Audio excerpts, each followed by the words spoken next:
Hello everyone, welcome to our channel वैसे अधिकारी always educational. आज हम डिस्कस करने वाले हैं नेक्स्ट लेक्चर में हम जो पहले पढ़ चुके हैं क्वांटम नंबर का, उसके बाद हम स्टार्ट करने वाले हैं आज।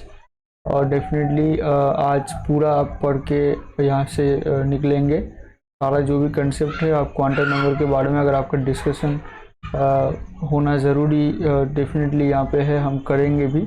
और अगर कोई भी आपका ऐसा डाउट है इसके बारे में, क्वेरी है, तो डेफिनेटली आपका क्वेरी यहाँ पे सॉल्व होने वाला है। देखिएगा हम कहाँ तक डिस्कस कर चुके थे। NLM तक डिस्कस कर चुके थे। यहाँ पे सारा नोट्स आपको मिलेगा, अभी मैंने नहीं दिया, एक साथ आपको मिलने वाला है। तो डेफिनेटली यहाँ पे आप देखिएगा क्वेश्चन नंबर क्वांटम नंबर जो है आपका NL यहाँ पे MS ये आपका हो गया था। उसके बाद आपका प्रिंसिपल क्वांटम नंबर हमने डीप पढ़े थे। उसके बाद एजीम्यूचुअल क्वांटम नंबर यहाँ पे nth ऑर्बिट का एनर्जी लेवल के क्या होता है उसके बारे में देखे थे। ऑर्बिटल सबशेल के बीच में क्या डिफरेंस था वो हम देखे थे। और यहाँ पे पर्टिकुलर जो भी शेप मालूम चलता है एजीम्यूचुअल क्वांटम नंबर या एल से क्या क्या पता चलता है उसी के बारे में भी हम देखे थे यहाँ पे। और उसके बाद ये तो सबसे ज़्यादा इम्पोर्टेंट था कि 0 से n-1 तक वेरी करता है एल, ये भी हम देखे थे। उसके बाद बहुत सारा कुछ कंसेप्ट यहाँ पे अप्लाई किए थे, एन और एल लेके यहाँ पे कुछ काम किए थे डेफिनेटली।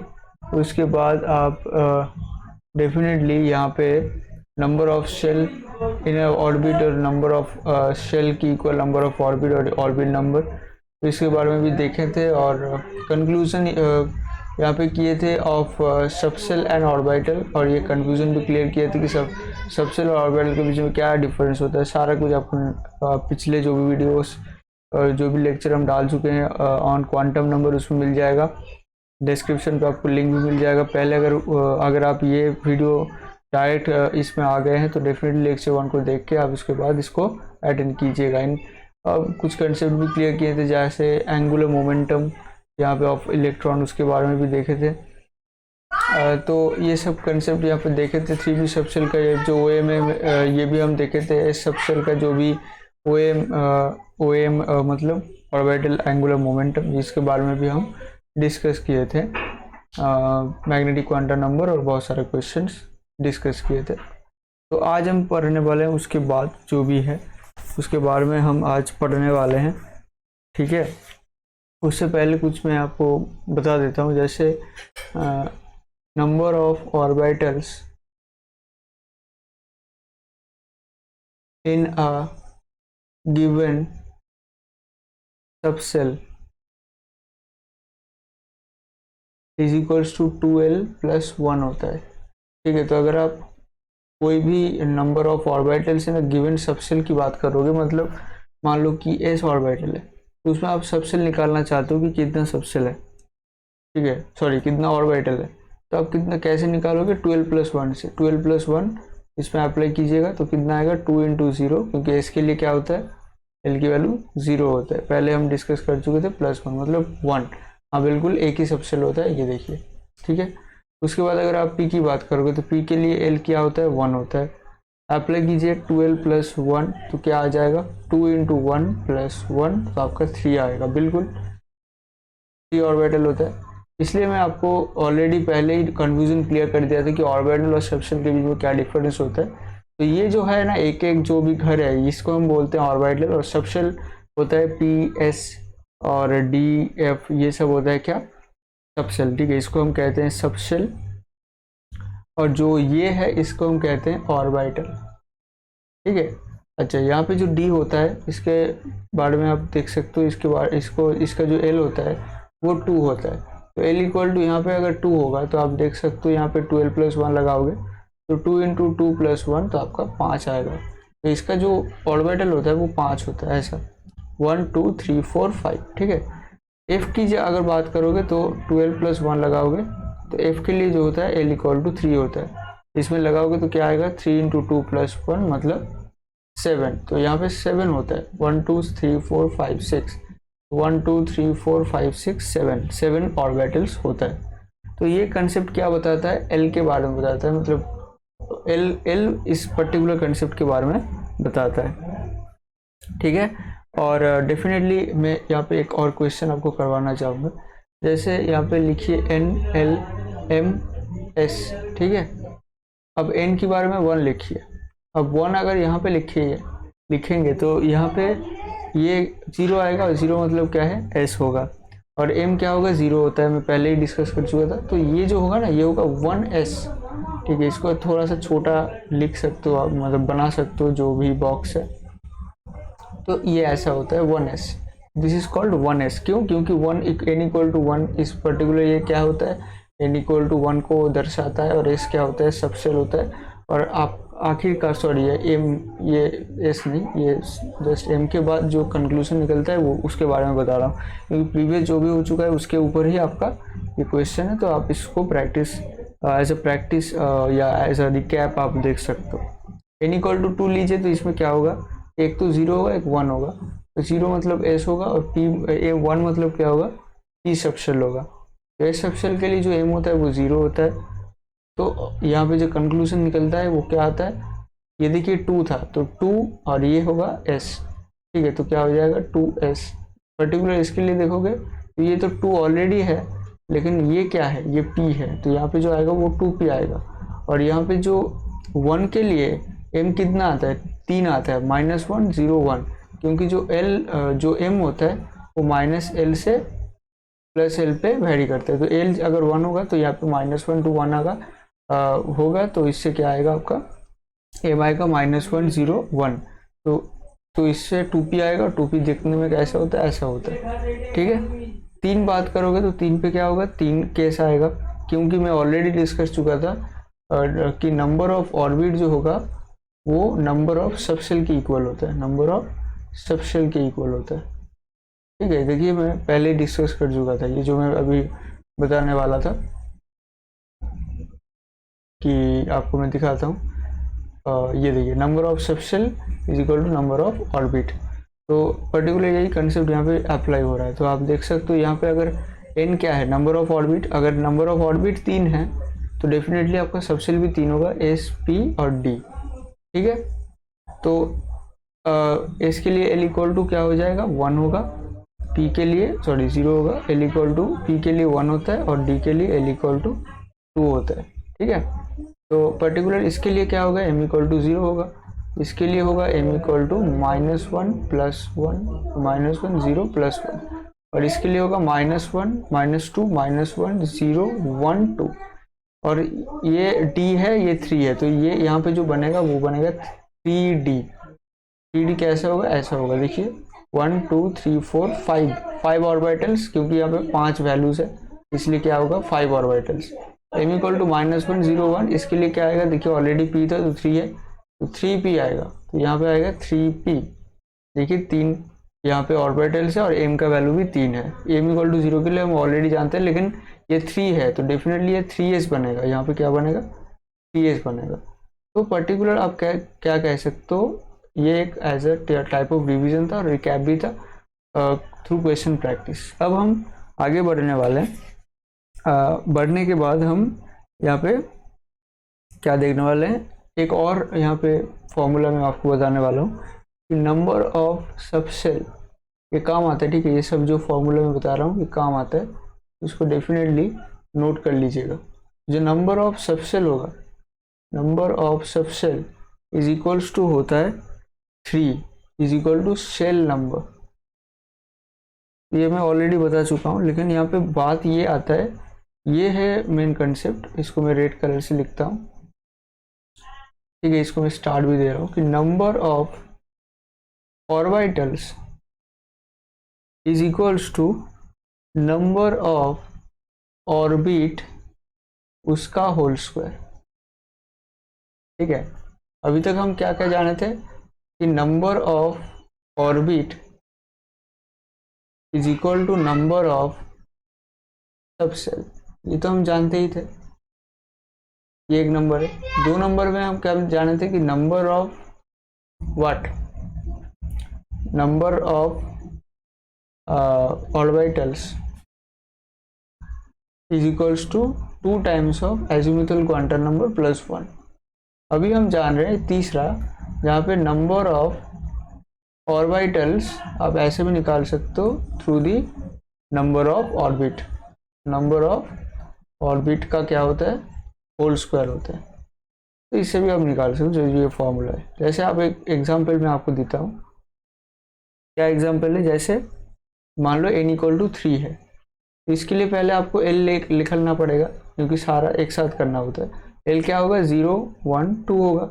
0 के लिए m क्या होता है, 0। अच्छा, ये के नंबर ऑफ, ये what is this, this is total number of orbitals under the orbit. ठीक है, under the orbit total number of orbitals. ठीक है, तो m इक्वल टू 0 मतलब ये क्या हो गया, 3s कैसा बनता है ऐसा, तो ये एक ऑर्बिटल हो गया। अच्छा, l इक्वल टू 0, इसके लिए m क्या बनेगा, -1 0 1। तो यहाँ पे क्या बनेगा, ऑलरेडी तो 3p हम देख चुके थे, 3p बन गया। देखिए यहाँ पे 3 हो गया, तो 3 यहाँ पे हो गया, यहाँ पे 1 हो गया। ठीक है, l इक्वल टू 2 के लिए देखिए m क्या होता है, -l से +l, तो -2 -1। ठीक है, -2 -1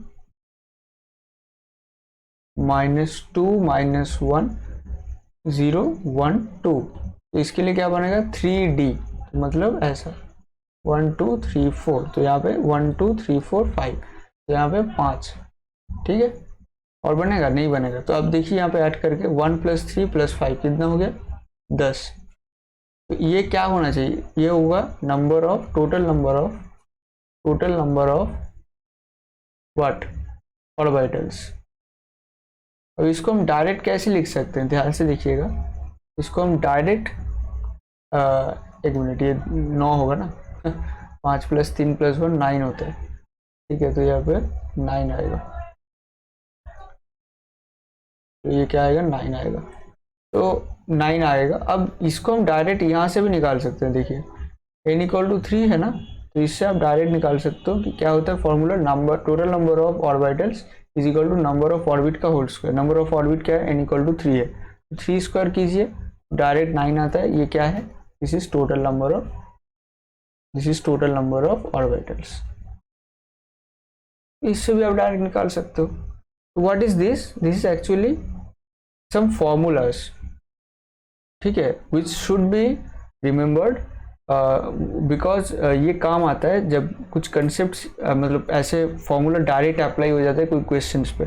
ठीक है, जॉइंट में, कॉम्पिटिटिव एग्जाम में ज़्यादा दिखता है, जैसे जॉइंट एंट्रेंस एग्जामिनेशन, जैसे नीट, उसमें ऐसे दिखता है। ठीक है, ठीक है, तो ये हो गया। अच्छा, चलिए नेक्स्ट हम देखते हैं। अच्छा, यहाँ पे एक और, यहाँ पे ये जो ऑर्बिटल्स इनर सबशेल था, ये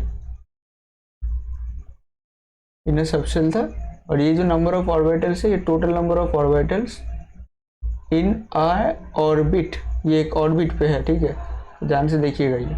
अच्छा, नेक्स्ट जो हम यहाँ पे करने वाले हैं वो है n इक्वल टू 2 के लिए, अगर आप एक और क्वेश्चन में करवाने वाला हूँ। n इक्वल टू 2 के लिए आप नंबर ऑफ ऑर्बिटल्स देखिए, ऑर्बिटल्स कितना आप डायरेक्ट कर सकते हो ना इसको, टोटल। ठीक है, नंबर ऑफ ऑर्बिटल्स डायरेक्ट कर सकते हो इसको, डायरेक्ट फॉर्मूला से आप इसको निपटा सकते हो। क्या होगा, 2 स्क्वायर इक्वल टू 4, ऐसे भी कर सकते हो।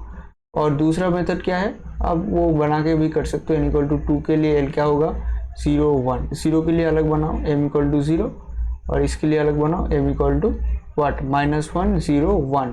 तो यहाँ पे क्या हो गया, यहाँ पे हो गया 2s, और यहाँ पे क्या होगा 2p। तो यहाँ पे 3 ऑर्बिटल, यहाँ पे 1, तो क्या हो गया, 4 ऑर्बिटल हो गया। तो ऐसे भी आप कर सकते हो, और नहीं तो आप डायरेक्ट 2 स्क्वायर करके भी कर सकते हो। तो इससे ही फॉर्मूला ऐसे ही काम आता है, तो इससे आप देख सकते हो। ठीक है, अब हम पढ़ने वाले हैं spin quantum number. Spin quantum number, इसको आप s से भी रिप्रेजेंट कर सकते हो, इसको आप ms से भी रिप्रेजेंट कर सकते हो। ये m कैपिटल नहीं, ये स्मॉल m है। ठीक है, दिस इज स्मॉल m, तो आप ऐसे रिप्रेजेंट कर सकते हो। जो s कहता है वो क्या कहता है, electron rotates about its own axis. अगर थोड़ा सा जल्दी फील होता है तो डेफिनेटली इसको आप 0.75x या 0.5x पे देख सकते हो, या पॉइंट जो भी है वो स्लोअर, मतलब स्लो स्पीड करके देख सकते हो। ठीक है, क्योंकि मुझे तो पूरा सारा कुछ पढ़वाना है ना। ठीक है, तो electron rotates about its own axis, यही कहता है। अब इस दो वैल्यू कैरी करता है, मतलब दो वैल्यू इसका हो सकता है, इसका एक होता है प्लस हाफ, एक होता है माइनस हाफ। प्लस हाफ कैसे कब हो सकता है? प्लस हाफ हो सकता है कोई भी एक टाइम पे, जैसे मान लो अगर एंटी क्लॉकवाइज रोटेशन हो रहा है ओन एक्सिस पे, किसका? इलेक्ट्रॉन का। ठीक है, मान लो इलेक्ट्रॉन का, जो इलेक्ट्रॉन है वो अपने एक्सिस पे एंटी क्लॉकवाइज रोटेट कर रहा है, अगर उसको आप प्लस हाफ बोलते हो, तो डेफिनेटली इलेक्ट्रॉन अगर क्लॉकवाइज रोटेट करेगा उसको आप माइनस हाफ ही बोलोगे।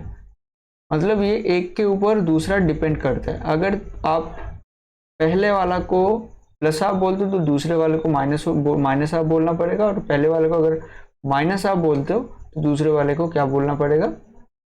प्लस हाफ बोलना पड़ेगा। बस यही डिफरेंस है और कुछ नहीं है। ठीक है, तो बस ये इसके बारे में कहता है और कुछ नहीं कहता है। ठीक है, अब लास्ट में आपको कंक्लूजन भी देने वाला हूँ, तो डेफिनेटली वो भी आप देख सकते हो। तो लास्ट में आपको जो कंक्लूजन देने वाला हूँ उससे आपको टोटली पूरा जो ये है ना क्वांटम नंबर है वो आपको रिवीजन हो जाएगा। ठीक है, तो डेफिनेटली उसको भी आप चेक करना। अच्छा, उसके बाद मैं आपको पढ़वाने वाला हूँ। ठीक है, उसके बाद मैं आपको पढ़ाने वाला हूँ, डेफिनेटली आप देख सकते हो यहाँ पे। तो इसके बाद हम देखने वाले हैं पाउलिंग्स, एक मिनट, हाँ पाउलिंग्स, ये पाउलिस भी होता है, पाउलिस बोल सकते हो, पाउलिस एक्सक्लूजन लॉ या एक्सक्लूजन प्रिंसिपल आप कह सकते हो। ठीक है, पाउलिंग्स एक्सक्लूजन लॉ। तो इससे आपको क्या मालूम चलता है? देखिए आप ध्यान से, ये एक्चुअली क्या बताता है? डेफिनेटली इसके ये बताता है number of to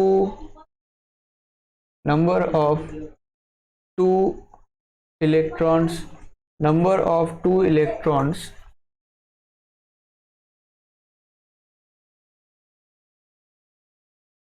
sorry no, ठीक है, no of two electron, this is no, NO, this is not number. ठीक है, तो मैं ऐसे नंबर लिखता हूँ तो, लेकिन यहाँ पे नंबर नहीं लिख रहा हूँ, यहाँ पे नो लिख रहा हूँ। ठीक है, this is correct, this is wrong. ठीक है, मतलब नंबर जो है ये नहीं है, नो है। तो no of two electrons can have same set of 4 quantum numbers. बहुत डीप बातें कर रहा है यहाँ पे, मैं समझाऊंगा आपको ये क्या बता रहा है। ठीक है, ये क्या बता रहा है इसको मैं आपको समझाऊंगा, या आप इसको ऐसे भी लिख सकते हो कि no two electrons in the same atom, पहले लिख लो उसके बाद मैं आपको समझाता हूँ। Can have same set of 4 quantum numbers. ठीक है, तो no two electrons in the same atom can have same set of 4 quantum numbers. ठीक है, सेम एटम होना चाहिए डेफिनेटली, मतलब कोई भी एक सेम एटम, मतलब कोई भी एक एटम पे, ठीक है, कोई भी एक एटम पे सारा जो भी इलेक्ट्रॉन होगा ना वो इंडिविजुअल होगा। कैसे? क्योंकि उन सारे जो भी इलेक्ट्रॉन्स है उसका 4 क्वांटम नंबर्स का जो एक सेट बनेगा वो हमेशा एक दूसरे से अलग होगा। ठीक है, मतलब ऐसा हो सकता है कि NLMS जो 4 है उनमें से NLM जो दूसरे का है वो मैच हो गया, लेकिन S दूसरे का मैच हो ही नहीं सकता। ठीक है, जैसे मैं आपको मैं एक एग्जांपल देता हूँ। जैसे मान लो एक एग्जांपल यहाँ पे है, ठीक है, दूसरा यहाँ पे कलर ले लेता हूँ, कोई भी एक कलर ये ले लो। तो N इक्वल टू मान लो 2 के लिए मैं एग्जांपल लेता हूँ, L क्या होगा? 0 1। प्रैक्टिस करते जाइएगा, नोट्स बनाते जाइएगा। और इसका m इक्वल टू क्या होगा, -1 0 1। ठीक है, अब ध्यान से यहाँ पे देखिएगा एक बात कि m इक्वल टू 0 जो है, m इक्वल टू -1 0 1 है, सारे में इलेक्ट्रॉन में भर देता हूँ। ठीक है, m इक्वल टू 0 के लिए मैं इलेक्ट्रॉन भर रहा हूँ। ठीक है, अब देखिए, अब s का भी रोल आएगा, s का भी यहाँ पे यूज होगा, ध्यान से देखिएगा। तो इस ये पर्टिकुलर क्या है, n इक्वल टू 2 था तो 2s, क्योंकि m इक्वल टू 0 s के लिए होता है 2s। अब इसमें मैं इलेक्ट्रॉन फिल करूंगा, उससे पहले ये भी बना देता हूँ। ये क्या है, 2p होगा, 2p ऐसे 3 बनता है। अब ध्यान से देखिएगा, मैं आपको इसमें इलेक्ट्रॉन भर के दिखाता हूँ। इलेक्ट्रॉन कैसे भरता है वो भी एक लॉ है। ठीक है, हुन्स रूल फॉलो करता है वो, तो उसके बारे में डिस्कस नहीं करूँगा, आपको स्ट्रक्चर ऑफ एटम्स में पता चलेगा। तो हुन्स रूल एक्चुअली क्या कहता है कि पहले इसमें तो दूसरा यहाँ पे आ जाएगा, मैं मैक्सिमम भर रहा हूँ, और यहाँ पे अगर आप बताओगे तो यहाँ पे मैं हुन्स रूल आपको अप्लाई करके दिखाता हूँ। हुन्स रूल कहता है आप पहले एक भरो, उसके बाद मतलब सारे में एक एक करके भर दो, उसके बाद आप अगर इलेक्ट्रॉन भरना है तो उसके बाद भरो, मतलब आपको ऐसे भरना है। ठीक है, ये राइट है। लेकिन अगर आप भरना चाहते हो कुछ और तरीके से, जैसे अगर आप ऐसे भरना चाहते हो, मैं आपको दिखाता हूँ, कलर चेंज करके दिखाता हूँ, आपको अच्छी तरीके से समझ में आएगा। अगर आप ऐसे भरना चाहते हो, ठीक है, अगर आप ऐसे भरना चाहते हो तो गलत है, मतलब ये जो इलेक्ट्रॉन है ना, ये बाद में भरेगा। ठीक है, ये बाद में होगा, ये आफ्टर, और ये बिफोर। मतलब पहले आपको एक एक करके सारे ऑर्बिटल्स में फिल करना है, उसके बाद अगर आपको भरना है तो आप भर सकते हो एक एक करके। लेकिन ऐसा नहीं कि एक ऑर्बिटल पे आप दो एक ही साथ भर दो, ऐसा नहीं करना है, तो ये गलत है, ये सही है। ठीक है, जो भी हो, मैं इसको मिटा देता हूँ। तो मैं हुन्स रूल को फॉलो करके यहाँ पे इलेक्ट्रॉन भर रहा हूँ। ठीक है, अब मैं आपको पाउलिंग्स एक्सक्लूजन प्रिंसिपल सिखाऊंगा, मतलब दिखाऊंगा कि एक्चुअली ये कैसे अप्लाई हो रहा है। ध्यान से देखिएगा, तो इसको मैं आपको भर के दिखाता हूँ, ध्यान से देखिएगा। तो मान लो ये ऐसे भर गया, कलर मैं चेंज नहीं कर रहा हूँ, ऐसे हुन्स रूल फॉलो करके भरा हूँ। ठीक है, अब ध्यान से देखिएगा, ये हर एक जो इलेक्ट्रॉन, इसमें कितना इलेक्ट्रॉन है, 6 इलेक्ट्रॉन्स, इसमें कितना इलेक्ट्रॉन है, 2 इलेक्ट्रॉन्स। ठीक है, अब सारे इलेक्ट्रॉन को मैं सजा देता हूँ और नंबर दे देता हूँ। इसको 1 नंबर देता हूँ, इसको 2 नंबर, ठीक है, इसको 3, इसको 4, इसको 5, इसको 6, इसको 7, इसको 8, 3 4 5 6 7 8। अब ध्यान से देखिएगा, 1 2 3 4 5 6 7 और यहाँ पे 8, सारे का NLMS में आपको बना के दिखाता हूँ, और उसके बाद लास्ट में सेट बनाऊंगा। ध्यान से देखिएगा। ठीक है, तो इसके लिए भी एक बनेगा, इसके लिए, इसके लिए, इसके लिए, इसके लिए, इसके लिए, और लास्ट में एक इसके लिए। ठीक है, अब देखिए n इक्वल टू, इसमें क्या है 2, तो सारे में 2 होगा, सारे में 2, इसमें कोई दिक्कत नहीं है। L क्या होगा, L ध्यान से देखिएगा, पहले हम S में, ये जो इलेक्ट्रॉन है, जो ये दोनों था, ये S में था। ठीक है, तो L क्या होगा, 2, L क्या होगा, इसमें 2 होगा, इसमें 2 होगा, 1 2, 1 भी S में है, 2 भी S में है, तो इसके लिए L क्या लिया गया था, 0 लिया था। पहले देखिए 0 लिया गया था, तो 0 लिख दिया। अच्छा, M इस दोनों के लिए भी 0 है, देखिए ध्यान से, M इक्वल टू 0 है पर्टिकुलर 1 और 2 के लिए। अच्छा, अब मैं 3 की बात करता हूँ, 3 से पूरा 3 4 5 6 7, ये टोटल का क्या क्या हो रहा है, ध्यान से देखिएगा। L सारे का 1 है, सारे का L 1 है, इसमें कोई दिक्कत नहीं है। अच्छा, M क्या है, ध्यान से देखिएगा, 3 और 4 का M है -1। ठीक है, ये क्या है, ये -1 के लिए है M, ये 0 के लिए, और ये +1 के लिए। तो ये 3 और 4 के लिए क्या होगा, -1 -1 -1 -1। सेम तरीके से 5 और 6 के लिए क्या होगा, 0 0, और 7 और 8 के लिए क्या होगा, +1 +1। अब S की बात करते हैं। अब S में पहले क्या बताया कि एक, और मतलब पाउलिंग्स एक्सक्लूजन प्रिंसिपल क्या बता रहा है, ध्यान से देखिएगा कैसे ये हो रहा है। S जो होगा, देखिए, एक अगर मैं इसको +12 बोलता हूँ, तो ध्यान दे के इसको हमें माइनस हाफ बोलना पड़ेगा, ठीक है। तो मतलब पहला वाला अगर प्लस हाफ है, दूसरे वाला डेफिनेटली माइनस हाफ होगा। सेम तरीके से इधर भी कर रहा हूँ, -1 पे जो एक है इलेक्ट्रॉन उसको अगर मैं प्लस हाफ बोल रहा हूँ, दूसरे को हमें माइनस हाफ बोलना पड़ेगा। सेम तरीके से 0 पे जो है उसको अगर हम एक इलेक्ट्रॉन को अगर प्लस हाफ बोल रहा हूँ तो दूसरे को माइनस हाफ बोलना पड़ेगा। सेम तरीके से जो तीसरा है उसके लिए भी वो लागू होगा, ठीक है। तो हमें क्या मिल गया, सेट मिल गया। आप सेट को ध्यान से देखिएगा, मैं आपको सेट बना के दिखा रहा हूँ ब्लैक कलर से। तो 2 0 0 और हाफ का सेट, 2 0 0 और माइनस हाफ का सेट, 2 1 -1 प्लस हाफ, ठीक है। इसमें देखिए 2 1 -1 माइनस हाफ, 2 1 0 प्लस हाफ। इसमें देखिए 2 1 0 माइनस हाफ। इसमें देखिए 2 1 1 प्लस हाफ। इसमें देखिए 2 1 1 माइनस हाफ। अब एक भी आप सेट निकाल के इसमें से दिखाइए जिसका दो सारा 4 वैल्यूज दूसरे का सारा 4 वैल्यूज से इक्वल होता है। कभी भी इक्वल नहीं है। कोई भी एक सेट आपको यहाँ से लेना है और उसको हमें दिखाना है सेकेंड वाला सेट से बिल्कुल डिटो इक्वल है, कभी भी नहीं है, कोई भी सेट नहीं है, ठीक है। 4 देखिए 2 वैल्यू इक्वल हो सकते हैं, जैसे यहाँ पे 3 वैल्यू भी इक्वल हो सकता है, लेकिन 4 वैल्यू इक्वल नहीं होगा क्योंकि ये प्लस हाफ है, ये माइनस हाफ। तो ये कहता है प्रिंसिपल ऑफ पाउलिंग्स एक्सक्लूजन, ठीक है। मतलब जो भी है पाउलिंग्स एक्सक्लूजन प्रिंसिपल।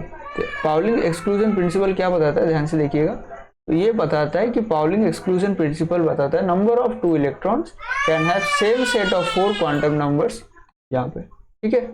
तो ये हो गया पाउलिंग्स एक्सक्लूजन प्रिंसिपल। अब ध्यान से देखिएगा, ये खत्म हो गया ज़्यादातर, और मैं कुछ फॉर्मूलाज में बताऊंगा और लास्ट में कंक्लूजन भी बताऊंगा। सारा फॉर्मूला एक जगह पे आपको लिखवा दूंगा। ध्यान से देखिएगा यहाँ पे फॉर्मूलाज सारा फॉर्मूला ध्यान से देखिएगा। Number 1, number of subshell in a shell is equal to क्या होगा, नंबर ऑफ सेल, या आप उसको ऑर्बिट भी बोल सकते हो, ठीक है। सही लिखा, नंबर ऑफ सबसेल सेल है, सेल नंबर ऑफ सबसेल या सेल, हाँ सही है।